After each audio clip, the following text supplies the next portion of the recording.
Guys, this is Laura Spalding here, CEO of Spalding Decon. To my left is Steve Miller, our Director of Marketing. And to my right here is the General Manager of Tampa, Steve Wolf. How are you guys doing? Good. I'm great, man. Good.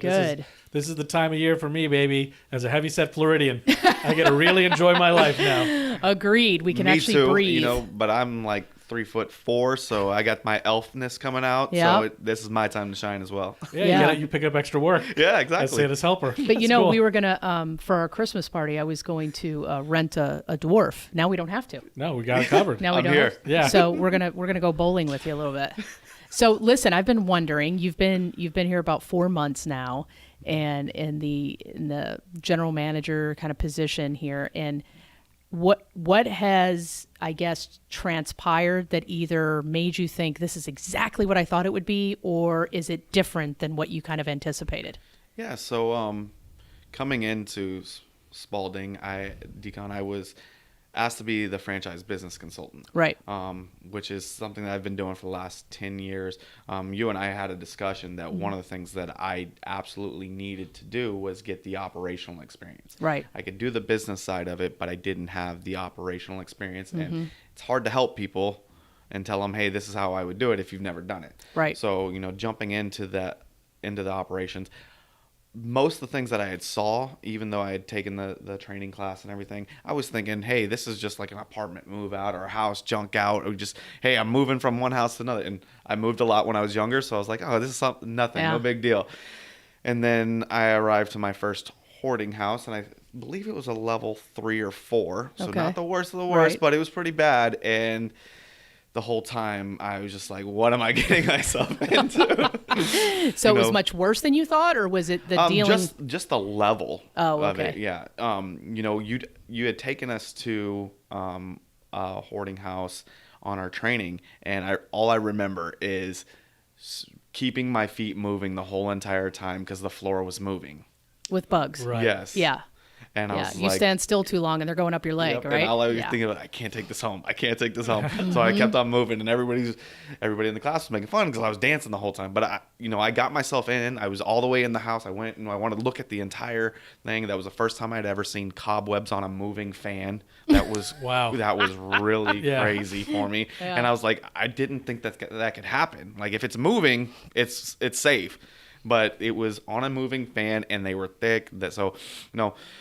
As I started to dive deeper into it and I started to get to know some of our clients, that is what really drew me into this, because I can see some of the psychology behind it, and these people are really asking for help. Yeah. And that is what made me dive in head first and say, man, this is what's for me. And I super wanna do it. rewarding, right? Yes. Yeah. Absolutely.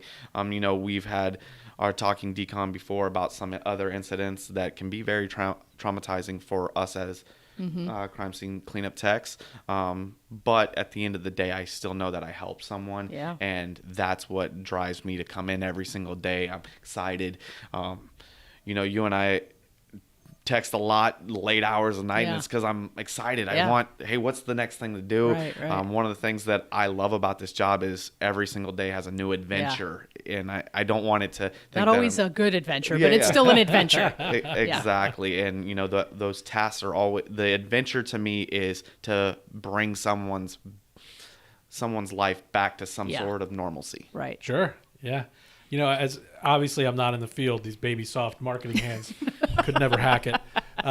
But that's how I feel about it as well. It's like, it's not often as a marketer that you get a chance to truly impact people's lives in such a positive ways. Many times it's like, hey, this toothbrush is a little bit better than that toothbrush, so don't you want to buy this toothbrush? And I'm not saying dental hygiene isn't important, because as Robert Pinkton has showed us all, or Picton, it surely is.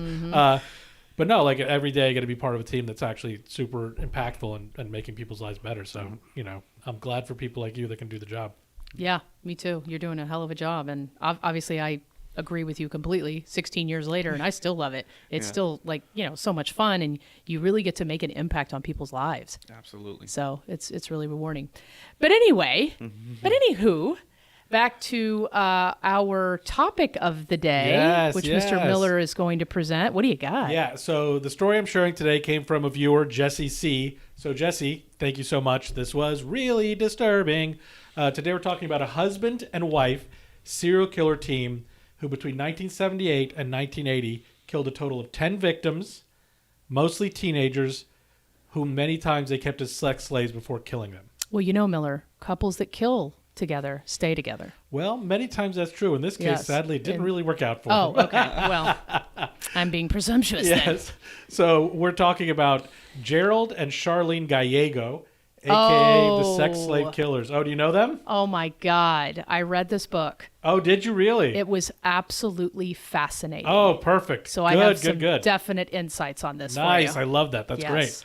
So the sources for this episode are crimelibrary.com, murderpedia.com, and wikipedia.com, and Laura Spalding's brain from remembering the book. Yes. So all of the usual content warnings apply for this for murder and rape. So let's start things off with Gerald Gallego. So he was born in 1946 in Sacramento, California. He was the product of a long line of career criminals from both sides of his family. In fact, his estranged father was a criminal who in 1955 became the first man executed in the Mississippi gas chamber. I am for the so killing proud. of a police officer. I mean, the right. entire family fell in those footsteps. That's Yeah. something to be proud of. It really is. Truly. Well, it's a family tradition. It is. you It's know? a tradition. Apple doesn't fall far from Far the tree. from the tree, yeah. Nepotism in every Yeah, single industry. Exactly. So Gerald's criminal career began at a very young age. By the time he was 6 years old, he had charges of burglary and sex offenses. So at 6 years old. At the age of 12, he was placed on juvenile probation for burglary, and later at the same age was charged with committing lewd and lascivious acts on a 6-year-old girl. He was placed in a boys' school in 1959. So from jump, this dude is a mess. See, this tells me, and there's a huge argument around that. I don't know what your opinion is, but I feel like these sex offenders are just wired that way. Yeah. Because look how young he was, and he's starting to do that. Well, we know that sexuality is hardwired, right? Right. Like, and I'm not, this is obviously different. Like, we're not, I Right. never would equate what this guy's doing to normal sexual Right. behavior, Right. but it is, like, sexuality is hardwired, It is. Like, you could never just be straight. You're going to marry a guy tomorrow. You're going to bitch yourself to be with a guy tomorrow, Laura?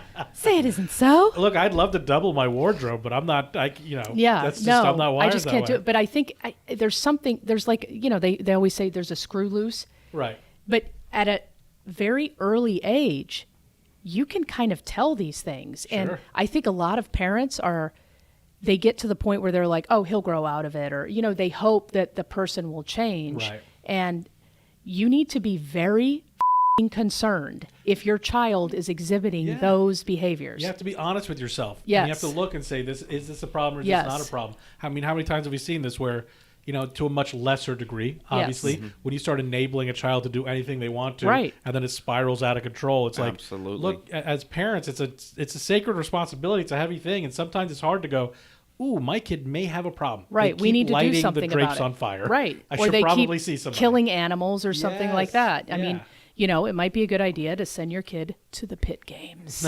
Easy. Now we're going junior versions, junior pit games. Junior pit games. They get one weapon each. Yeah, because you're not adults yet. Yeah, just one. So in 1961, Gerald was paroled from this boys' school. Less than a year later, him and his half-brother were arrested for armed robbery and sentenced to the Preston School of Industry in California. Shortly after, he escaped, and he eventually turned himself in, and he was finally paroled from that institution in 1963. So he went to gladiator school to become better at Yeah. his Right. crimes. Gotcha. Yeah, Okay. exactly. I always say when you go to prison, you end up with a PhD in whatever crime you want. Yeah. Because you learn. Yeah. You sit around with like-minded You individuals. sit around with, or just people that are better than you. It's a criminal mastermind class, It is. right? It's absolutely Hey, I'd is. like to learn more about real estate investing. I should probably go to a real estate investing group and sit Yeah. around and absorb all their knowledge. Or hang out with white-collar criminals and learn how they did it, Yeah. right? Yeah. So in 1963, at the young age of 16, he began a long string of marriages that were all super abusive. His first marriage was in, like I said, 63. He was 16. The wife was 21. He had his first child with her in April of 64. So he's a father at the age of 16. The marriage was short-lived, and Gerald won custody of his daughter and sent her off to live with his mother. Good God, California. So in the 60s, he gets custody over the daughter, over the mother.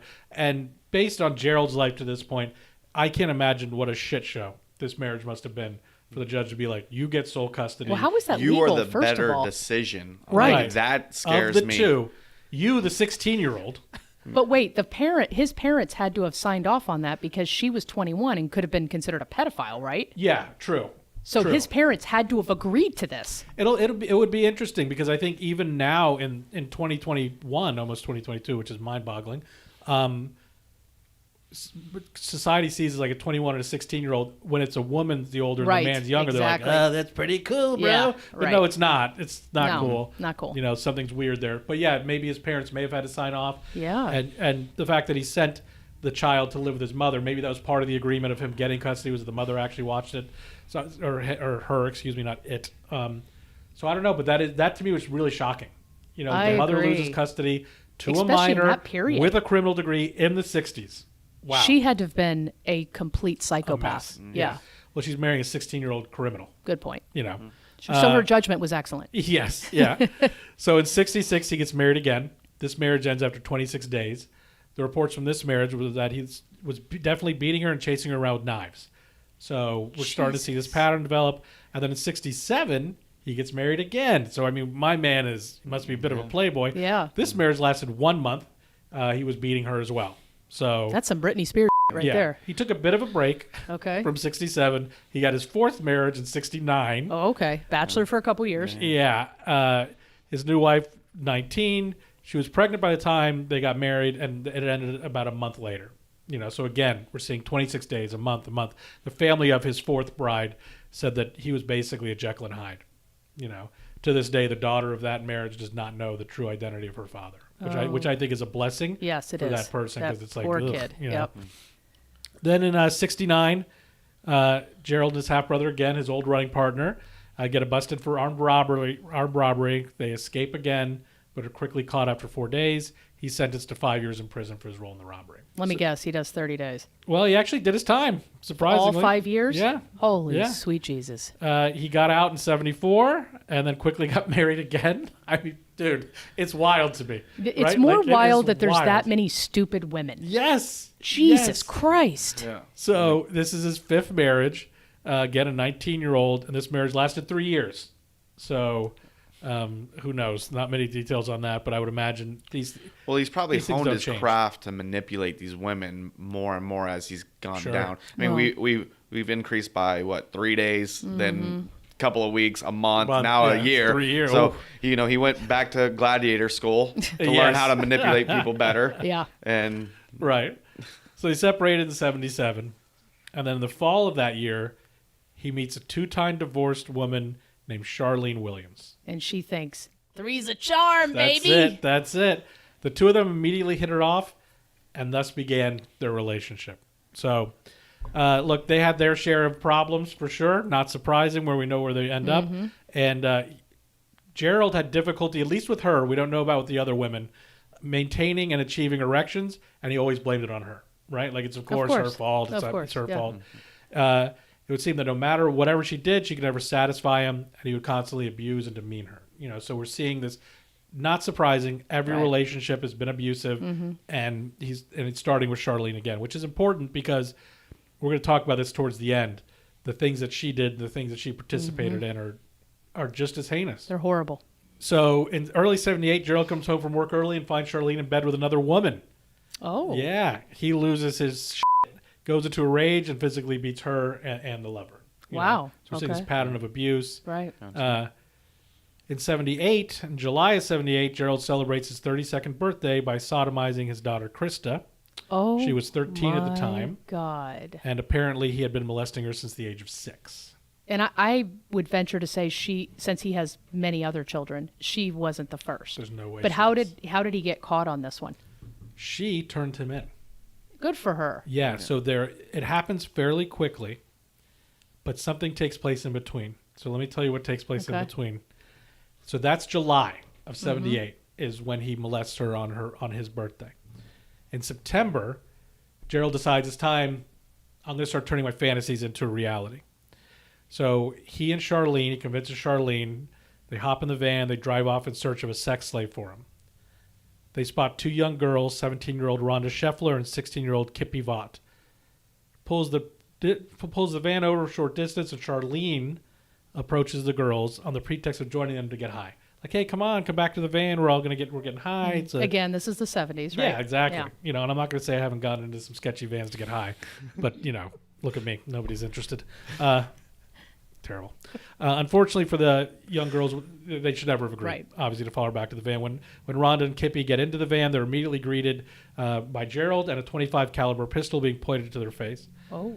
The girls are forced to lay down. He binds their hands and feet with adhesive tape. Charlene was then commanded to keep an eye out and then drive them to a more secluded area. Once satisfied that he found the right area, Gerald brought the van to a stop. He quickly unbound the girls' ankles and led them out of the van into the cover of the trees, warning Charlene to stay put. So look, Charlene's in a van. Mm-hmm. She's by herself. Right. She could leave at any moment. She's an active participant in my mind. And she doesn't. Yeah. Absolutely. Gerald repeatedly raped the two victims throughout the night. Hours later, he returned to the van without the young girls. He looked at Charlene and recanted, "Ask me no questions and I'll tell you no lies." You know, like basically keep your mouth shut, you know.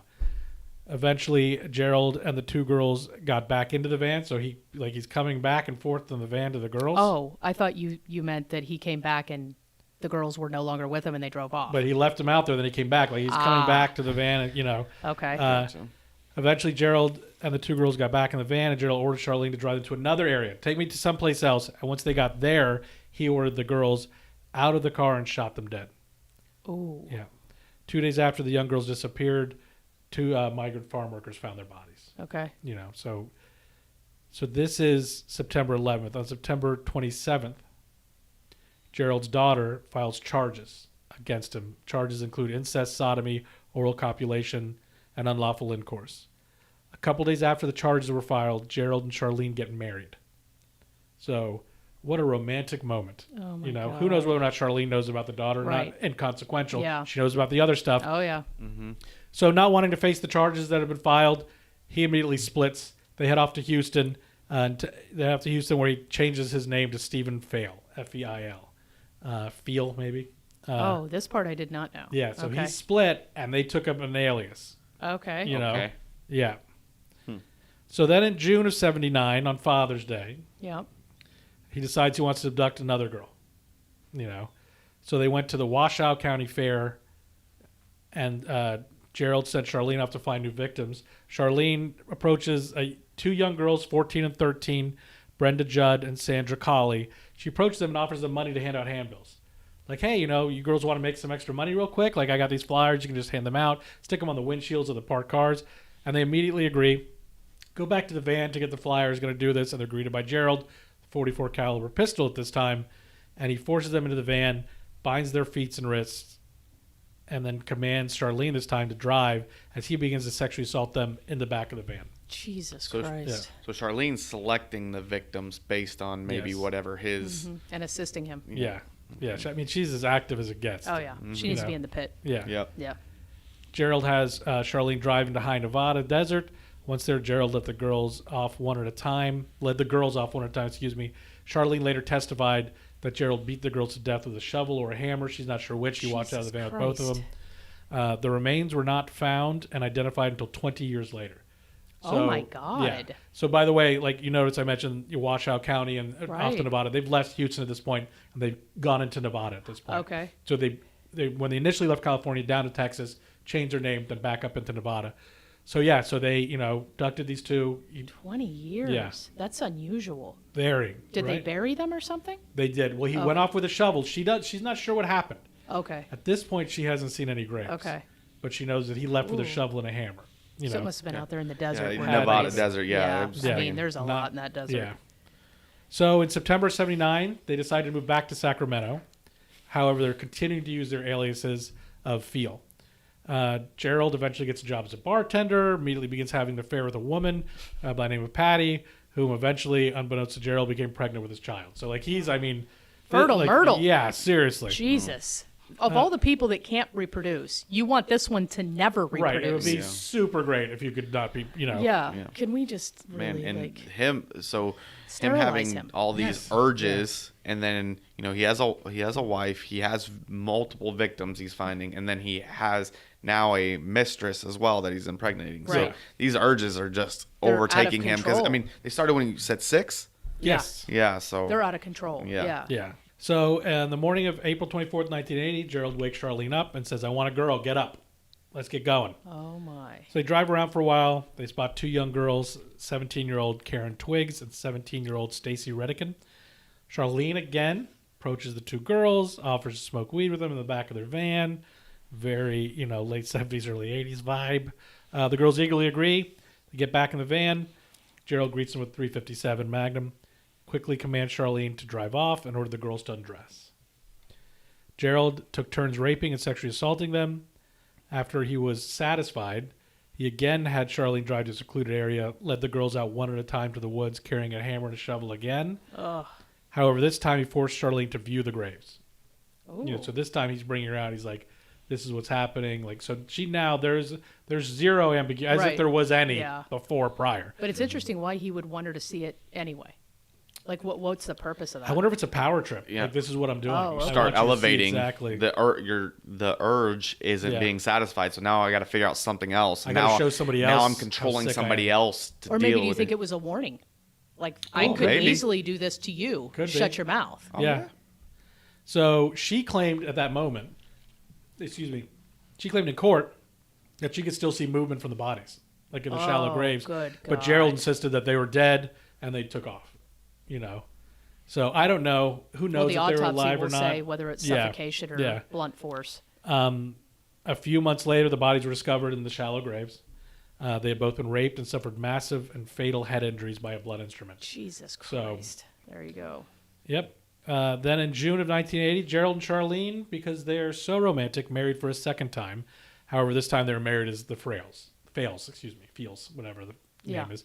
So it's like, which that was like a really odd choice to me. It's like they're already married, but I guess technically they weren't married as their aliases, so they went ahead and did it again. I don't know. The whole thing is weird. The guy just loves getting married. Apparently. He's like, well, this one likes to kill with me, so I don't Yeah. want to divorce her. Exactly. So could we just get married again? I'm into weddings, dude. Yeah. Yeah. Jesus. I mean, I like a good open bar. Well, is he also doing that? Isn't there something where the spouse can't testify against you? Oh, that's true. So It's possible. Maybe I'm covering my bases Yeah. now that I showed her the grave. I'll Yeah. marry you twice, bro. Yeah. Yeah. No, she's double married, so that's doubly. You can't say it for sure. Yeah.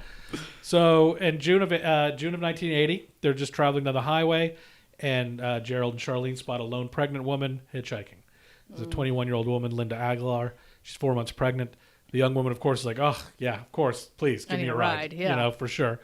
Charlene was then soon driving, and then Gerald was pointing his .357 in Linda's face.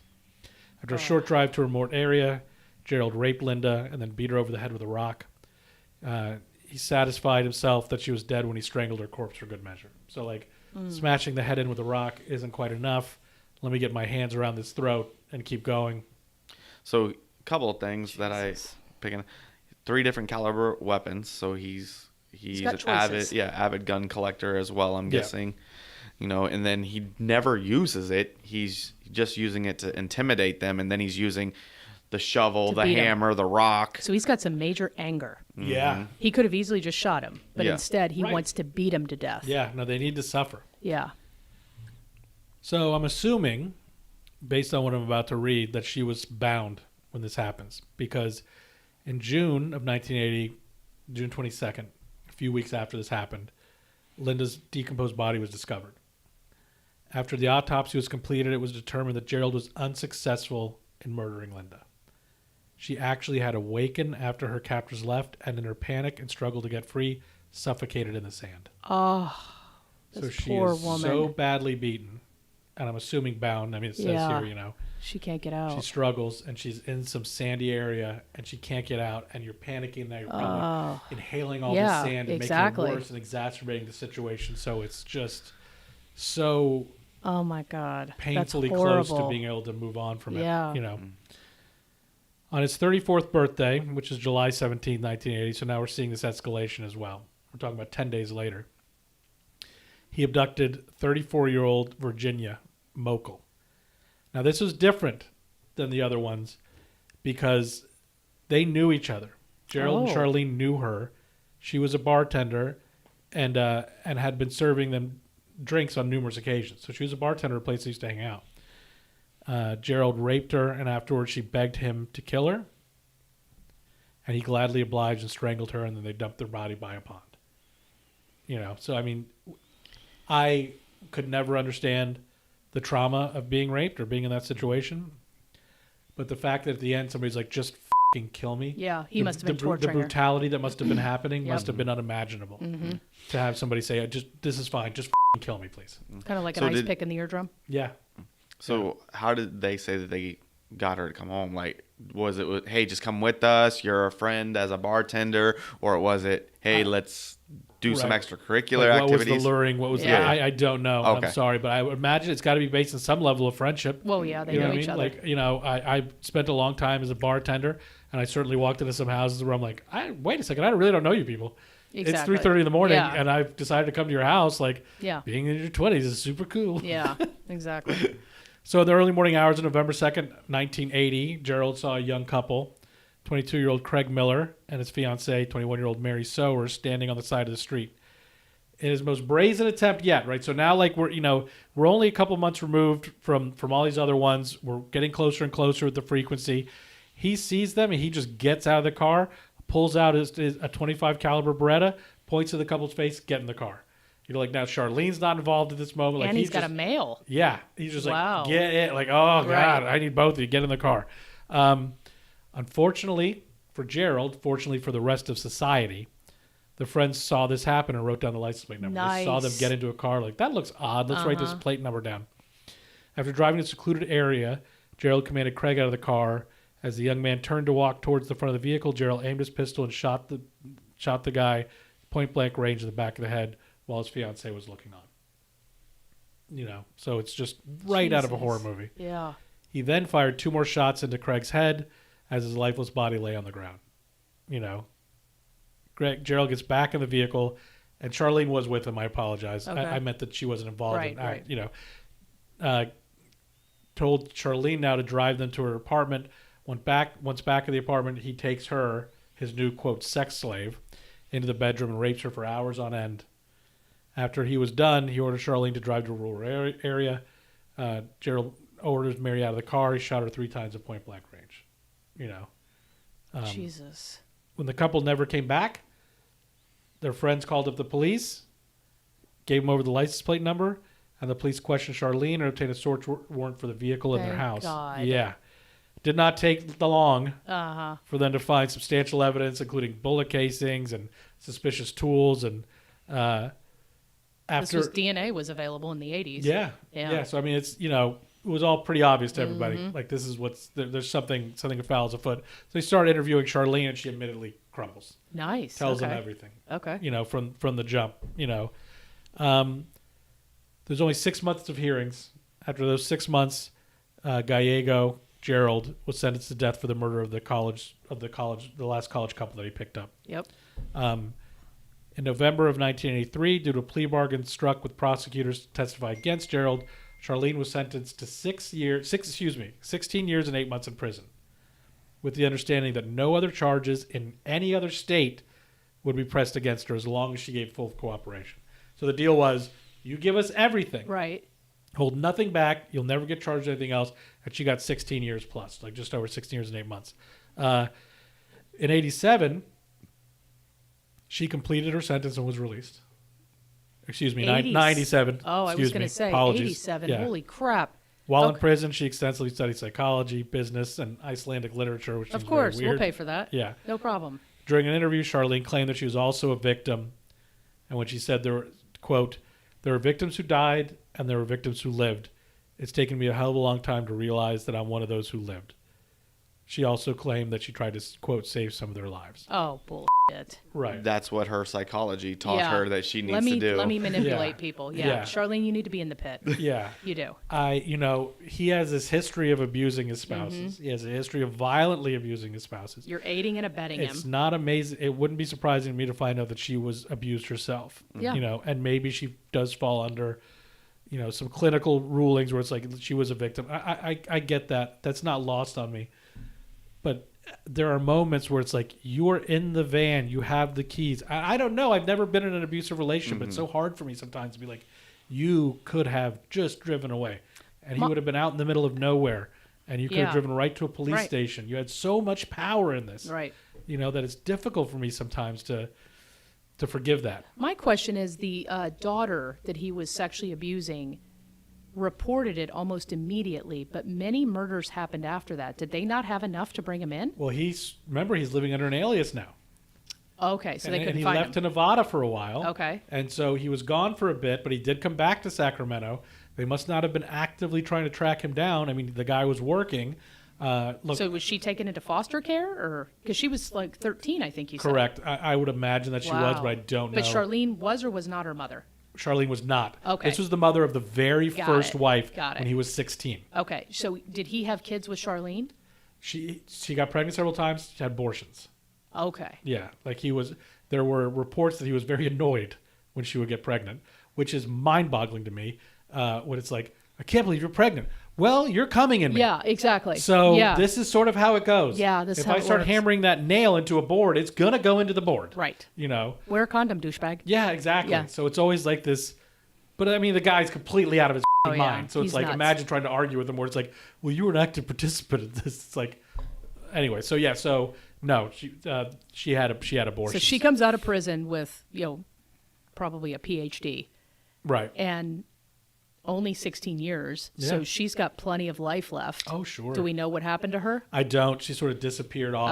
I bet. Yeah, I would Went back too. from fail to her other name. Yeah, or she maiden. did. So I know that she did. When she left prison, she was going then by her maiden name, obviously. Mm-hmm. And I'm sorry, she had one abortion, at least one abortion in the marriage, but she did give birth after she was arrested to one of his children while she was in custody. So she did have one of his children. So And I hope that child did not get the loose screw. yeah, let's hope Inherit not. that, You yeah. know, let's hope not. Like that. Let's hope like immediately. It's like, I'm not saying the government should track people, by the way, but it's like, let's make sure this child gets some extra I help. think there's definitely an argument for a certain segment of people to be sterilized. Yeah. And he's one of them. Oh, He God, should yeah. never be able Yeah. to reproduce. You lose your right to Yes. propagate the species when you perform these sort of Yes. acts. We don't want more of you. No, And- one is way more than necessary. Way more. Look how many lives he destroyed. Well, so and he killed raising- 10 people, right? Yeah. Yeah. And raise and influence others. So even that he Mm-hmm. had kids, I need to remove all of them from your life and Yeah. make sure that you're not raising and influencing more of you out here. Right, because with him, you get nature and nurture. Yep. Right, because there's always this argument: is it nature? Is it nurture? Well, if you're growing up in this dude's house, you get the f***ing double shot. Yep. So did he end up getting life? Or... Yes. So in '83, he's sentenced to death in California Okay. for the murder of the college kids, the young college couple. In '84, he was convicted in Nevada for the murders of Karen Twiggs and Stacy Redican, and sentenced to death for them as well. Okay. So he receives 2 death sentences. Uh-huh. Now, obviously, all these other murders, so like I mentioned, some of the bodies weren't found till years later. So all these were we know about these because of Charlene's Right. confession. The Nevada death sentence was overturned in 1997. Jesus.